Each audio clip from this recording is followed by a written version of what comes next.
Once upon a time, in the ancient city of Kano, there lived a young prince named Azan. Azan was known throughout the kingdom for his striking looks and noble lineage. He was the son of King Usman and Queen Zainab, and the family's wealth and power were unmatched in the land. From a young age, Azan had always been told of how special he was. He was constantly reminded of his royal blood and was praised by everyone. As he grew, so did his pride. He began to believe he was superior to everyone around him.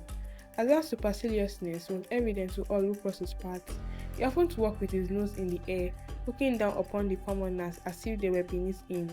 He refused to engage with anyone who he considered of lower status, and his heart was devoid in militancy. To add to it, he was the first son of his father, making him the apparent heir to the throne. His father loved him so much and did everything to protect him.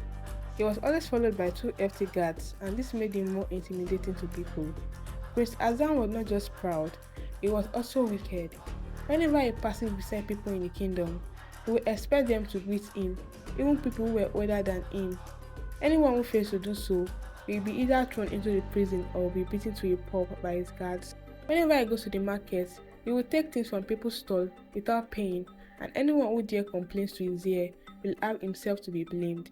His father, the king, had received numerous complaints about him, but the love he had for him made him do nothing about it.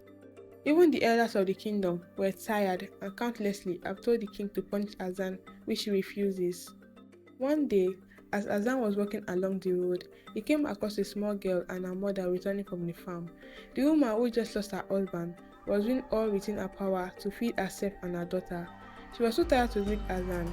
Azan, as usual, ordered his guards to beat the woman up. Prince Azan still continued to act in such ways. Years swiftly passed and King Usman was old and grey.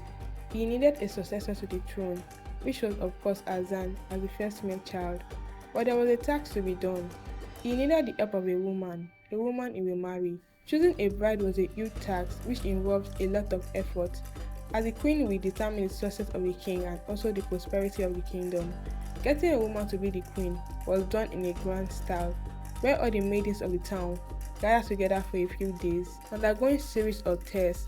Any lady who emerged as winner will have to carry a sacred pot and place it in the hand of the king. This will determine the fate of the king and the kingdom. The town crier announced this big news to the village, and all the maidens were happy to hear that. Everyone prepared well. This also included a beautiful girl named Jamila. Jamila was the daughter to the woman Prince Azan had made his guard beat some years back, and the old woman died due to the injuries she sustained. Jamila vowed to make Prince Azan face the consequences of his deeds, as she had tried everything possible but all were futile. This was the perfect opportunity to strike back, she thought. Jamila joined other girls in a contest, which involved the girls gathering precious stones like amber moonstones from the river and forest. These stones symbolized wisdom, fertility, good luck. Anyone who could not get the required stone will leave. After that, the girls were made to go on a 7 days fasting and another 7 days vigil, which will determine the perseverance of the queen to unbearable situations. This was where most of the girls failed, as they could not complete the task, but fortunately enough, Yamila won. This made her so happy, as her dream would come true. Upon finishing every challenge, she was to carry a sacred pot from the shrine and place it in the hand of the king-to-be, which was Azan. This was usually done in a grand style, as all the villagers would be present and the air would be filled with celebration. On the day, Prince Azan happily sat down alongside with his brother, winning from year to year, as the thought of him being the next king made him joyous. After the dancers and the singers had entertained them, Yamila was seen from afar with a sacred pot in her hand. The whole place was as silent as a graveyard. Yamila approached Prince Azan and swiftly maneuvered the pot into the hands of his immediate younger brother, Prince Ahmad, who was gentle and humble. A thunderous wave of disapproval rippled through the crowd.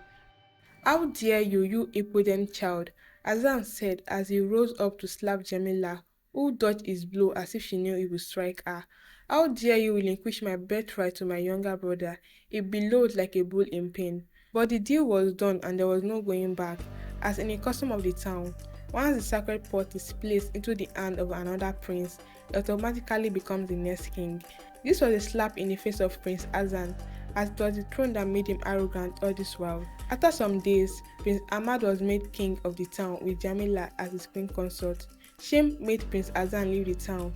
He has forgotten that even the mightiest tree can fall down when his roots are poisoned with pride. His pride and arrogance had made him lose the throne, and the reign of King Ahmad and Queen Jamila was peaceful.